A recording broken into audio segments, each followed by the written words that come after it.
Good morning friends. आज आपण topic बघणार आहोत central nervous system. Central nervous system. या सेंट्रल नर्वस सिस्टीम मध्ये आपण याला CNS म्हणतो.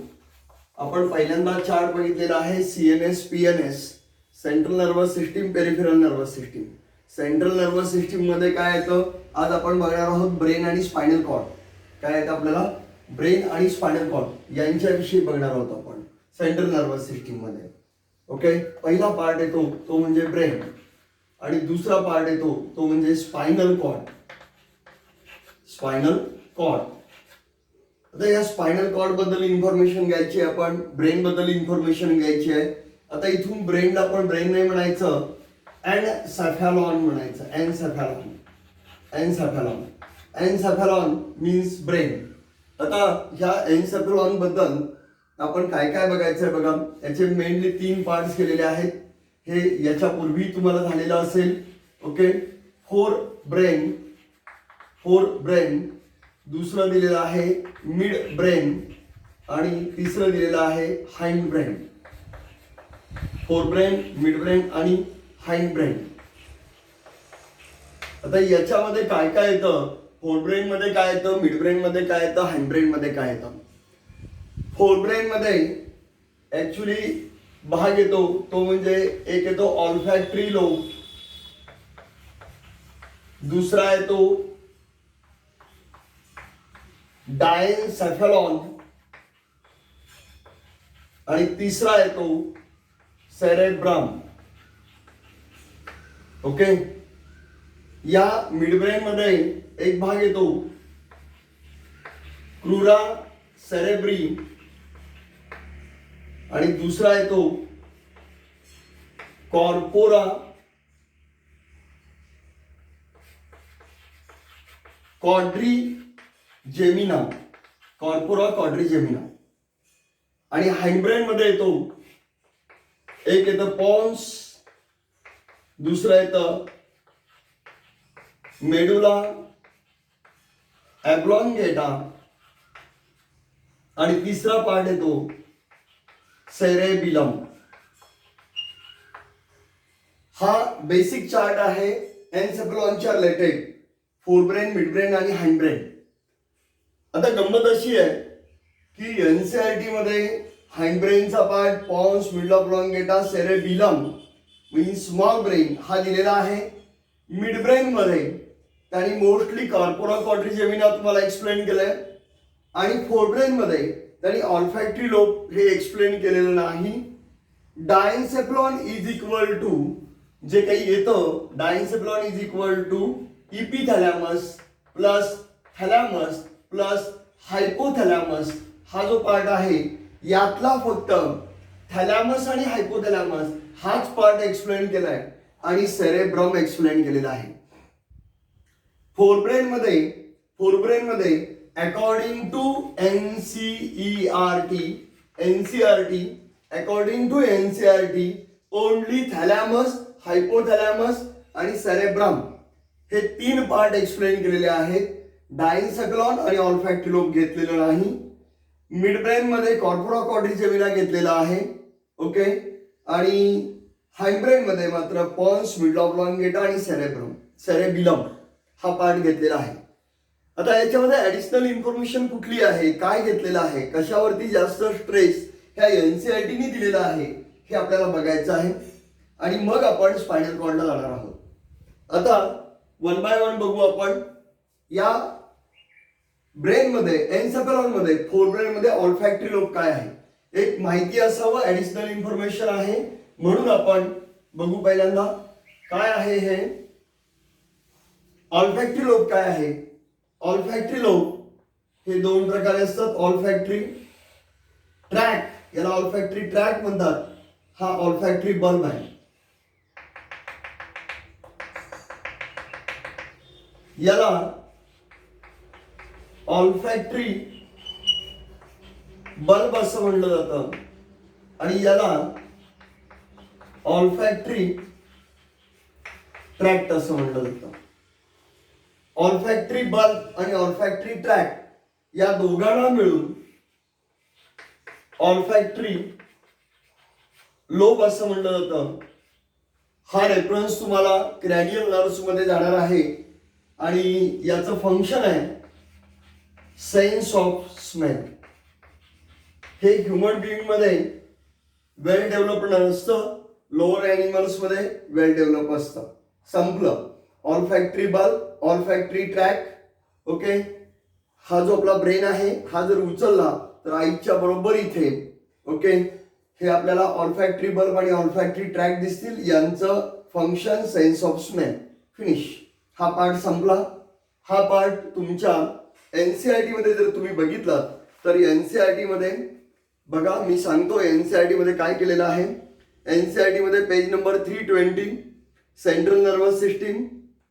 या सेंट्रल नर्वस सिस्टीम मध्ये brain is a central information processing organ of our body. It acts as command and control. Underline करून ठेवा. It control the voluntary movement. सगळ्यात महत्वाचं balance of the body, function of the vital involuntary organs. Vital means very important organs. Okay, म्हणजे lung, heart, kidney इथं दिलेलं आहे. हे thermo regulation, temperature रेग्युलेशनचं काम करतं. हंगर, थर्स्ट याचे सेंटर्स आहेत. क्रिकॅडियन रिदम म्हणजे 24 आवर आपण जे पिनियल ग्लँडच्या रिलेटेड बघणार आहोत. क्रिकॅडियन रिदम्स. ओके, हे इथं दिलेलं आहे. Then activity of several endocrine glands and human behaviours. It is also a site for processing the vision, hearing, speech, memory, intelligence, emotion and thoughts. आता आपण थोडंसं पुढे जाऊया. आणि ह्युमन ब्रेन जो आहे या ह्युमन ब्रेनचे कवरिंग्स दिलेले आहेत. त्या कवरिंगच्या रिलेटेड पण मी बोलतो. ओके, कवरिंगच्या रिलेटेड बोलू आपण. त्याच्यानंतर फोरब्रेन आहे. या फोरब्रेन मध्ये बघा forebrain consist of cerebrum, thalamus आणि हायपोथॅलॅमस. आहे का बघा पहिलं sentence. Forebrain consist of thalamus, hypothalamus आणि सेरेब्रम. हे तीनच पार्ट दिलेले आहेत. याला अंडरलाईन करून ठेवा. जर एमसीक्यू आला तर एमसीक्यू मध्ये ऑल्फॅक्टरी लोब, डायन्सेफलॉन, सेरेब्रम असा आन्सर देऊ नका. पण हे इपिथॅलॅमस किती महत्वाचं आहे. इपिथॅलॅमस जे आता आपण सेंटेन्स रीड केलं हे क्रिकॅडियन रिदम्स जे आहे 24 आवर्स ऑफ द बॉडी हे दोघे मिळून करतात. कोण दोघे मिळून करतात. एक pineal gland plus epithalamus that secrete serotonin and melatonin आणि मग हे रिदम आहे. ओके, त्यामुळं याचाही रेफरन्स आपण घेतलेला आहे. ओके, आणि या तिघांना मिळून डायन्सेफलॉन असं म्हटलं जातं. देन पुढे आपल्याला त्यांनी दिलेलं आहे सेरेब्रम बद्दल सगळं, हायपोथॅलॅमस बद्दल. त्याच्या आधीचा एक जो पार्ट आहे तो मी तुम्हाला सांगतो. बघा आता सगळ्यात महत्वाचं हे सेंट्रल नर्वस सिस्टीम असेल, हा ब्रेन असेल, हे स्पायनल कॉर्ड असेल, तर यांना कवरिंग्ज आहेत. हे सगळ्यात आउटर कवरिंग आहे. सगळ्यात आउटर कवरिंग. हा जो आउटर कवरिंग आहे, आउटर मोस्ट कवरिंग, याला म्हणतात ड्युरा मॅटर. काय म्हणतात त्याला. ड्युरा मॅटर असं म्हटलं जातं. ड्युरा मॅटर. त्याच्या आतमध्ये एक लेयर आहे आणि याच्या दोघांच्या मध्ये स्पेस आहे. ओके, मिडल आहे. मिडल त्याला म्हटलं जातं अरॅक्नॉइड मॅटर.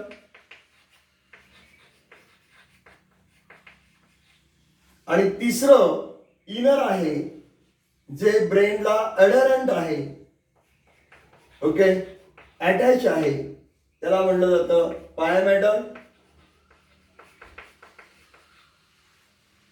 आता सगळ्यात आउटर हे जे सगळे लेयर्स आहेत या कवरिंगना मेनिंजिस असं म्हणायचं. काय म्हणायचं. या ज्या सगळे कवरिंग आहेत यांना मेनिंजिस असं म्हणलेलं आहे. आणि दिलंय human brain is well protected by the skull. Inside the skull brain is covered by cranial meninges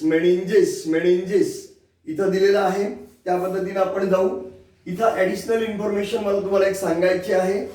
जो आउटर आणि मिडल, हा आउटर आहे आणि हा मिडल आहे, या दोघांच्या मध्ये एक स्पेस आहे आणि त्या स्पेसला आपण सब ड्युरल स्पेस असं म्हणतो. मी याला सब ड्युरल स्पेस कसं लक्षात ठेवलं तर आउटर आहे ड्युरान, मिडल आहे अरॅक्नॉइड, या दोघांच्या मध्ये स्पेस आहे. मग बाहेरच्याचं नाव घ्यायचं, सब ड्युरल स्पेस म्हणायचं. ओके. आणि दुसरं, हा मिरर अरॅक्नॉइड मॅटर आणि आतला पाया मॅटर यांच्यामध्ये स्पेस आहे, त्याच्यामध्ये पण बाहेरच्याचं नाव घ्यायचं. म्हणजे बाहेर कोण आहे? अरॅक्नॉइड, सब अरॅक्नॉइड स्पेस. ओके. आणि या सब अरॅक्नॉइड स्पेस मध्ये असतं CSF, सेरेब्रोस्पायनल फ्लुइड, आणि या सबड्युरल स्पेस मध्ये असतं सिरस फ्लुइड. हा MCQ विचारला जातो. ओके. सबड्युरल स्पेस मध्ये असतं सिरस फ्लुइड, सबड्युरल स्पेस मध्ये असतं सिरस फ्लुइड आणि सब अरॅक्नॉइड स्पेस मध्ये असतं CSF. ओके. Cerebrospinal fluid. इथंपर्यंतचा हा भाग लक्षात आला का? बघा, आपण NCERT प्रमाणे गेलो तर तुमचे मेनिंजिस कव्हर झाले. मेनिंजिस कव्हर झाल्यानंतर आपण फोरब्रेनला गेलो. फोरब्रेन मधला आपण ऑल्फॅक्टरी लोब ऑलरेडी बघितलेला आहे. आपण आता सेरेब्रम बघणार आहोत. आता हा जो सेरेब्रम आहे, लार्ज ब्रेन म्हणतो आपण, लार्ज ब्रेन. ओके. सेरेब्रम म्हणजे लार्ज ब्रेन. आता ह्या लार्ज ब्रेनच्या रिलेटेड काय काय महत्वाचे पॉइंट्स आहेत ते आपण बघू. There are two cerebral hemisphere. पहिल्यांदा एक सेंटेन्स लक्षात ठेवा. Whole nervous system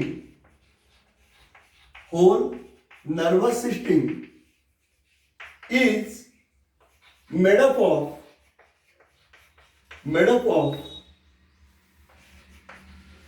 gray matter and white matter. Okay. Whole nervous system, मग तो ब्रेन असू दे, स्पायनल कॉर्ड असू दे, काही असू दे, हे फक्त कशापासून तयार झालेलं आहे? फक्त आणि फक्त ग्रे मॅटर आणि व्हाईट मॅटर पासून. ब्रेनचे आपण किती पार्ट्स केले, तुकडे केले, तर तुम्हाला फक्त ग्रे मॅटर आणि व्हाईट मॅटरच दिसणार. त्यामुळे पहिलं सेंटेन्स हे बाय हार्ट करायचं. दुसरं sentence, okay, in a cut section outer part is known as cortex. आपण सेरेब्रम बद्दल बोलतोय किंवा सेरेबिलम बद्दल बोलतोय. The outer part is non as the cortex and middle part or inner part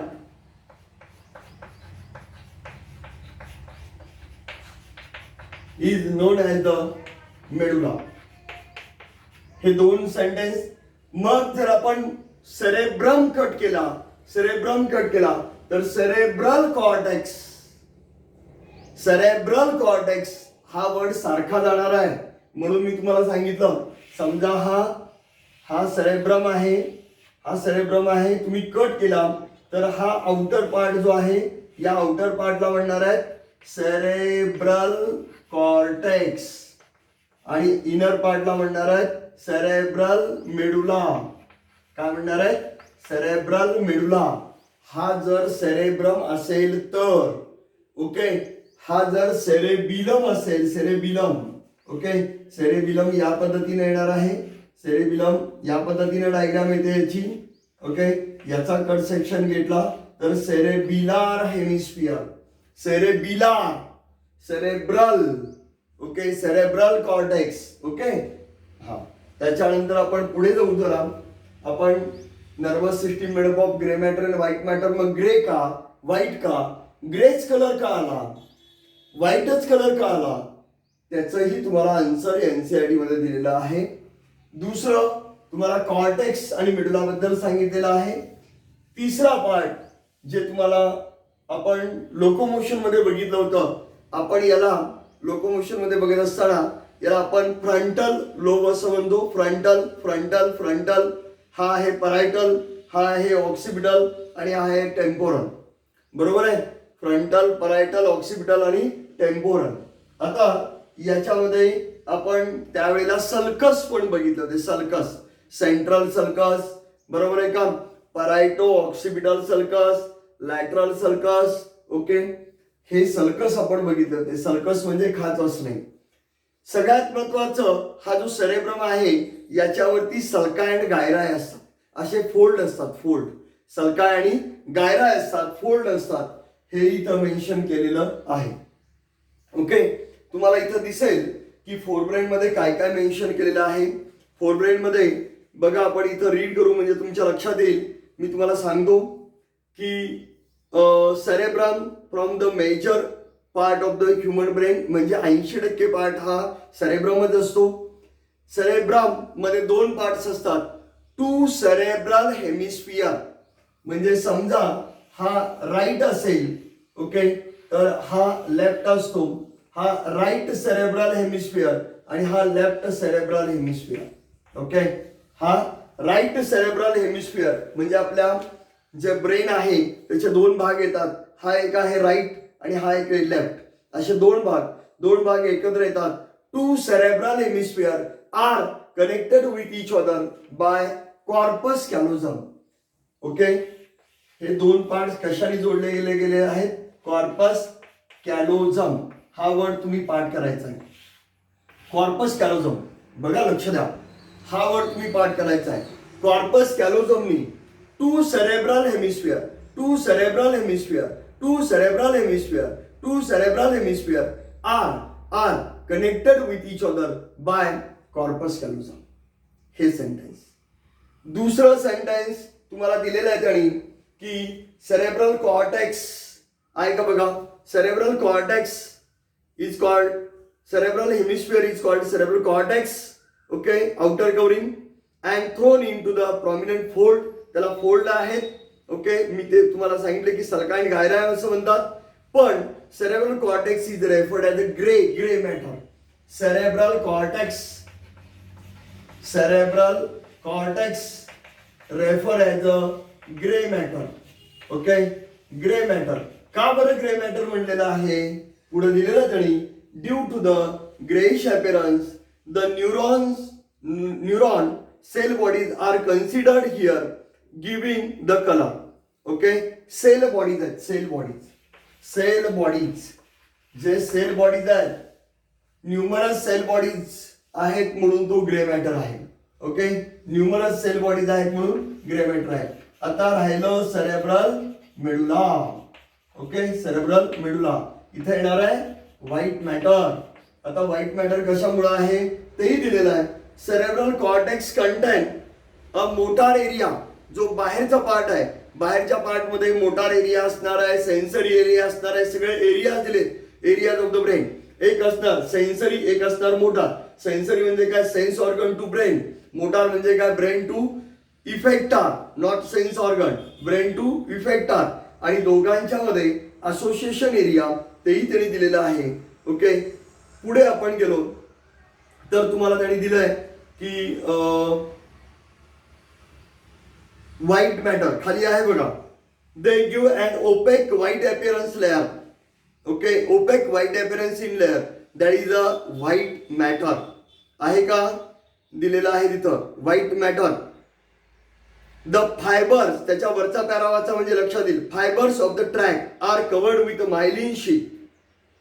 the fibres of the tract covered with myelin sheath which constitute the inner part of the cerebral hemisphere. Okay, inner part of the cerebral hemisphere. Inner part of the cerebral hemisphere. Inner part of the cerebral hemisphere. काय कळालं का? They give an opaque white appearance to the layer and hence called as a white matter. White matter मध्ये काय येतं कळालं पुढे. नंतर आपण पुढे जाऊ. Cerebrum wrap around the structure called as the thalamus, which is the major coordinating center for sensory and motor signal. Okay, हे थॅलॅमसचं फंक्शन दिलंय. थॅलॅमस काय करतं तर थॅलॅमस हा एक रिले सेंटर आहे, म्हणजे सगळे इम्पल्स इथे येणार आहेत आणि इथून पुढे जाणार आहेत. आपल्या जसं एखादं रेल्वेचं जंक्शन असतं, सगळ्या रेल्वे तिथे येतात आणि तिथून पुढे जातात. ओके, तिथून पुढे कुठे जायचं ठरवलं जातं. तसं इथं आहे.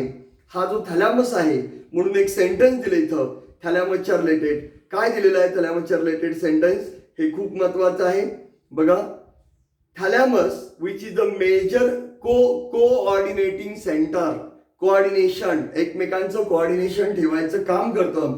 ओके, फॉर सेन्सरी आणि मोटार सिग्नल. म्हणून मी तुम्हाला ट्रेनचं एक्झाम्पल, रेल्वेचं एक्झाम्पल सांगितलं. ओके, पुढे त्यांनी हायपोथॅलॅमस बद्दल दिलेलं आहे आणि हायपोथॅलॅमस बद्दल संपूर्ण ज्या शेवटच्या 6 लाईन्स आहेत त्या हायपोथॅलॅमसचं फंक्शन दिलंय. हायपोथॅलॅमस हा तुम्हाला माहिती आहे एंडोक्राइन सिस्टीम वरती सुद्धा कंट्रोल करणार आहे. एक स्टिम्युलेटिंग हार्मोन आणि इनिबिटिंग हार्मोन, म्हणजे स्टिम्युलेट करणं आणि इनिबिटिंग करणं, म्हणजेच रिलीजिंग करणं आणि इनिबिटिंग करणं, दोन्हीही कंट्रोल हे हायपोथॅलॅमसकडे आहेत. हायपोथॅलॅमसकडे आणखीन काय काय कंट्रोल आहेत बघा. म्हणून त्यांनी हायपोथॅलॅमिक हार्मोन म्हणलेला आहे. Several group of neurosecretory hormones म्हणलेला आहे. हा न्यूरोसिक्रेटरी हार्मोन्स आपण एडीएच आणि ऑक्सिटोसिन हे तुम्ही 9th क्लास बघितलेला आहे. पुढे आलोत आपण. It form the complex structure called as the limbic system. Limbic system हा खूप महत्वाचा पार्ट आहे. Limbic system means emotional part of the brain. Limbic system म्हणजे emotional part of the brain, हे लक्षात ठेवा. Along with the hypothalamus, it is involved in the regulation of sexual behaviors, expression of emotional reactions, okay, excitement, pleasure, rag, fear, motivation, all. म्हणून याला limbic सिस्टीमला emotional brain असं म्हणतात. काय म्हणतात? इमोशनल ब्रेन असं म्हणतात. ही लिम्बिक सिस्टीम मध्ये कोण कोण येतं तर इथं नावं दिलेत तुम्हाला.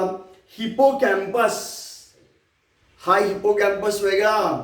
किंगडम ॲनिमलिया मधला सी हॉर्स हिपोकॅम्पस वेगळा.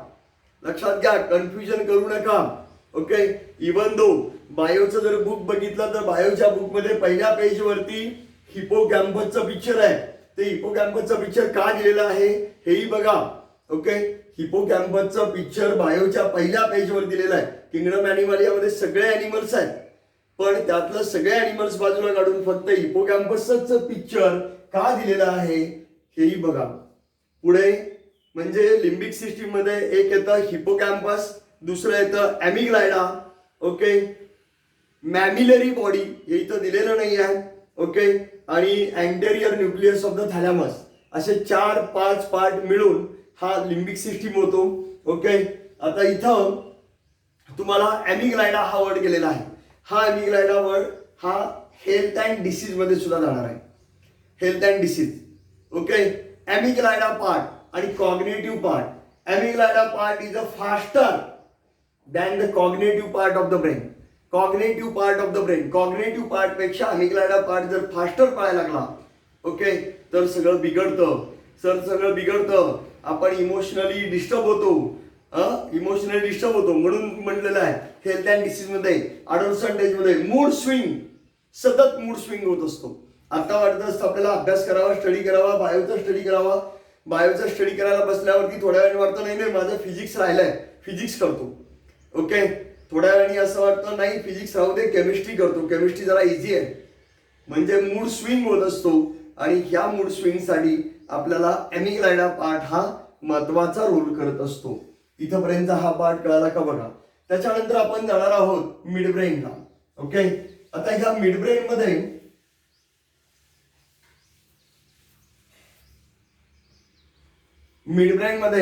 मी फक्त एनसीआरटीचाच पार्ट कव्हर करतोय. मिडब्रेन मध्ये एक पार्ट दिलेला आहे तुम्हाला क्रुरा सेरेब्री आणि कॉर्पोरा क्वाड्रिजेमिना. मी तुम्हाला कॉर्पोरा क्वाड्रिजेमिनाची डायग्राम काढून दाखवतो.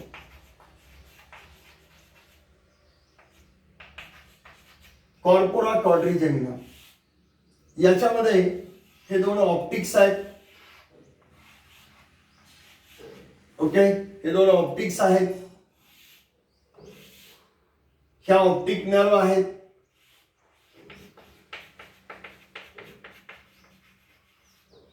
ऑप्टिक नर्वचे काही फायबर्स असे क्रॉस झालेले आहेत, काही फायबर्स असे सेम साइडला आलेले आहेत. या दोघांना मिळून त्यांनी ऑप्टिक नर्व म्हणलेला आहे. या दोघांना मिळून त्यांनी ऑप्टिक नर्व म्हणलेला आहे. हा जो पार्ट आहे जो क्रॉस झालेला याला ऑप्टिक चायझ्मा असं म्हणलेलं आहे. ऑप्टिक चायझ्मा. आणि हा ऑप्टिक चायझ्मा पुढे आला म्हणजे बघा हे दोन डोळे आहेत ऑप्टिक्स पासून ऑप्टिक नर्व पुढे क्रॉस झालं, ऑप्टिक चायझ्मा झालं आणि ऑप्टिक चायझ्मा झाल्यानंतर हा सेरेब्रल कॉर्टेक्स आहे. हा ब्रेनचा पार्ट आहे. सेरेब्रल कॉर्टेक्स हा आउटर पार्ट हे इथून येऊन इकडे क्रॉस होणार आहे, इथे येणार आहेत, इथं मर्ज झाले. ओके, इथं मर्ज झाले. पुन्हा काही फायबर्स आले खाली मर्ज होतात इकडे. ओके, काही फायबर्स वरती मर्ज होतात, काही फायबर्स खाली मर्ज होतात. हा जो पार्ट आहे हा एक पार्ट आहे, हा एक पार्ट आहे, हा एक पार्ट आहे. याला म्हणायचं वरती जे दोन आहेत याला म्हणायचं सुपेरियर कॉलिक्युली आणि याला म्हणायचं इन्फेरियर कॉलिक्युली. ओके, सुपेरियर कॉलिक्युली आणि इन्फेरियर कॉलिक्युली. सुपेरियर कॉलिक्युली आहेत हे आहेत दोन. ओके, आणि इन्फेरियर कॉलिक्युली आहेत हे आहेत दोन. आता याला त्यांनी एनसीईआरटी मध्ये काय म्हणलेलं आहे तर त्यांनी असं म्हणलेलं आहे the dorsal portion of midbrain consist of mainly 4 round swelling or lobes called as the corpora quadrigemina. Okay, midbrain and hindbrain from the brainstem. संपलं. तरी आणखीन एक सांगितलं तुम्हाला midbrain is located between thalamus, hypothalamus of the forebrain, pons of the hindbrain, a canal called as the cerebral aqueduct. आता cerebral aqueduct बद्दलही मी तुम्हाला diagram काढून देतो म्हणजे तुम्हाला लक्षात येईल सेरेब्रल ॲक्विडक्ट ऍक्च्युली कुणाला म्हणायचं आहे ते. ओके, म्हणजे कळेल तुम्हाला. ओके, बघा हे सेरेब्रल ॲक्विडक्ट आहे, वेंट्रिकलच्या रिलेटेड आहे ते आपण इकडे बघू. हा कॉर्पोरा क्वाड्रिजेमिनाचा पार्ट आहे हे लक्षात घ्या. या कॉर्पोरा क्वाड्रिजेमिनाच्या पार्ट्स मध्ये हे दोन ऑप्टिक सांगितलेले आहेत, ऑप्टिक नर्व सांगितलेले, ऑप्टिक चायझ्मा सांगितलेला आहे. ओके, हे फायबर्स क्रॉस झाले वरती आले याला सुपेरियर कॉलिक्युली म्हणायचं. कॅनॅलिक्युली इज डिफरंट. कॅनॅलिक्युली तुम्ही बोन मध्ये बघितलेला आहे, बोनच्या कट सेक्शन मध्ये बघितलेला आहे. इथं कॉलिक्युली आहे. Okay, superior colliculi is related to the okay visual. एखादा बॉल तुमच्या बाजूने फेकल्यानंतर आपल्याला जो व्हिज्युअल इम्पल्स येतो, व्हिज्युअल इम्पल्स आल्यानंतर आपण हेड मुवमेंट करतो. ती head movement related to the visual impulse is related to superior कॉलिक्युली.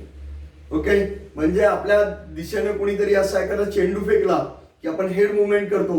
Head movement का केली? व्हिज्युअल इम्पल्स आला म्हणून हेड मुवमेंट केली. हे फंक्शन आहे सुपेरियर कॉलिक्युलीचं.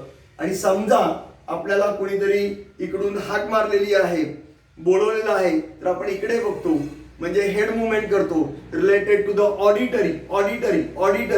Okay, auditory. हाक मारल्यानंतर इकडे बघणे, हेड मुवमेंट करणे हे इन्फेरियर कॉलिक्युलीचं काम आहे.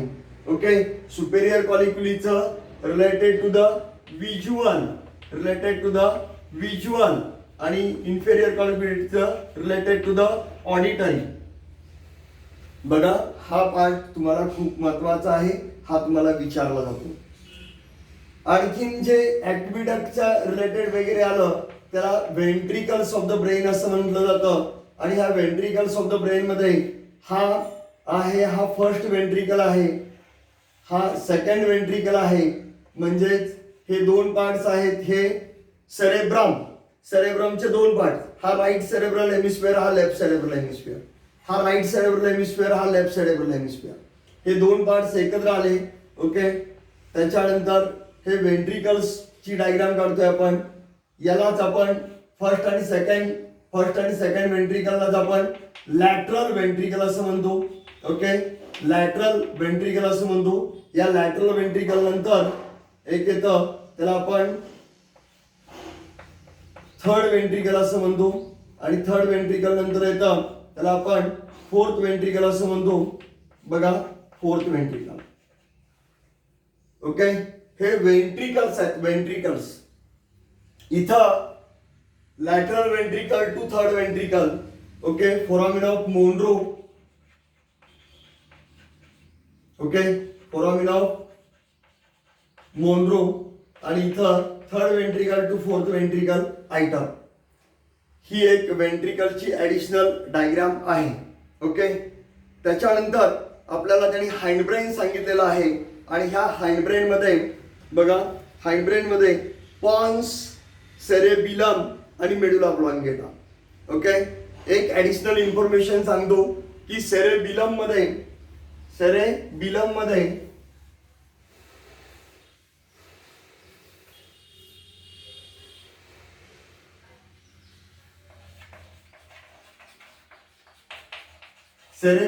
सुद्धा two cerebellar hemisphere. Okay, two cerebellar hemisphere are connected with each other by, इथं मात्र कॉर्पस कॅलोझम म्हणायचं नाही आहे. ओके, हा जो मधला पार्ट आहे याला वर्मिस असं म्हणतात. ओके, आणि या वर्मिसनी हा पार्ट कनेक्टेड असतो. ओके, या पद्धतीनं हा सेरेब्रल हेमिस्फियर आहे. Okay, cerebellar hemisphere, not cerebral hemisphere, cerebellar hemisphere हे दोन आहेत, राईट आणि लेफ्ट. ओके, मधला पार्ट आहे याला आपण वर्मिस असं म्हणतो. वर्मिस हा जर पार्ट कट केला आपण तर ट्री लाईक अपीरन्स दिसतं. म्हणजे हा ब्रेनचा पार्ट आपण कट केला तर ते ट्री लाईक अपीरन्स दिसतं. आणि ट्रीला आपल्या इथं शब्द आहे अर्बॉर, म्हणून त्याला अर्बॉर व्हायटी असं म्हटलं जातं. अर्बॉर व्हायटी हा शब्द तुम्हाला स्टेट बोर्ड मध्ये किंवा एनसीईआरटी मध्ये मिळेल. अर्बॉर व्हायटी याचा कट सेक्शन घेतल्यानंतर ट्री लाईक अपीरन्स दिसतं. ओके, जो असा ट्री लाईक अपीरन्स दिसतं म्हणून याला अर्बॉर व्हायटी असं म्हटलं जातं. ओके, याच्यामध्ये ऍडिशनल इन्फॉर्मेशन आणखीन एक आहे की याच्यामध्ये लार्ज फ्लाक्स शेप्ड पर्किंजेस सेल्स असतात. कुठले असतात? पर्किंजेस सेल्स. ओके, पर्किंजेस सेल्स, मी फायबर म्हणलेलं नाही आहे. पर्किंजेस फायबर्स असतात ते हार्ट मध्ये, पर्किंजेस सेल्स असतात ते सेरेबिलम मध्ये. ओके, सेरेबिलम मध्ये. त्याच्यानंतर इथं जास्तीत जास्त तुम्हाला मेडुला ऑब्लॉंगेटा आणि पॉन्स बद्दल सांगितलेलं आहे. मेडुला ऑब्लॉंगेटा आणि पॉन्स याच्यामध्ये रेस्पिरेटरी सेंटर असतो, कार्डिओव्हास्क्युलर सेंटर असतं, व्हायटल सेंटर असतात. ओके, व्हॉलंटरी इनव्हॉलंटरी सेंटर्स असतात याच्यामध्ये. त्यामुळं मेडुला ऑब्लॉंगेटाला जर इंजुरी झाली तर सडन डेथ होऊ शकते. ओके, सडन डेथ होऊ शकते.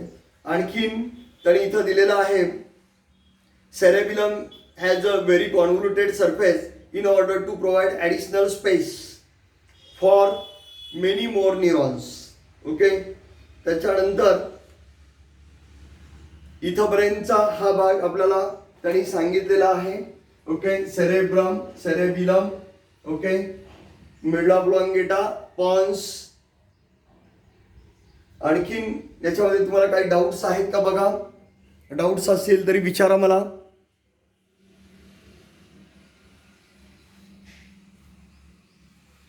याच्यामध्ये जर डाऊट नसतील तर आपण मग नेक्स्टला पुढे जाऊ आणि रिफ्लेक्स आर्क, रिफ्लेक्स ॲक्शन हा पार्ट बघू.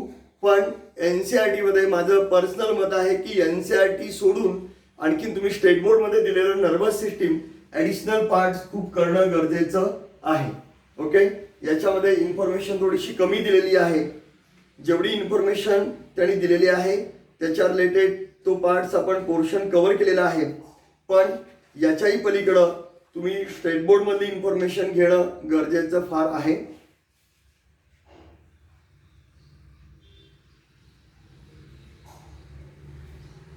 नेक्स्ट लेक्चरला आपण रिफ्लेक्स ॲक्शन आणि रिफ्लेक्स आर्क हा पार्ट बघू. थँक्यू.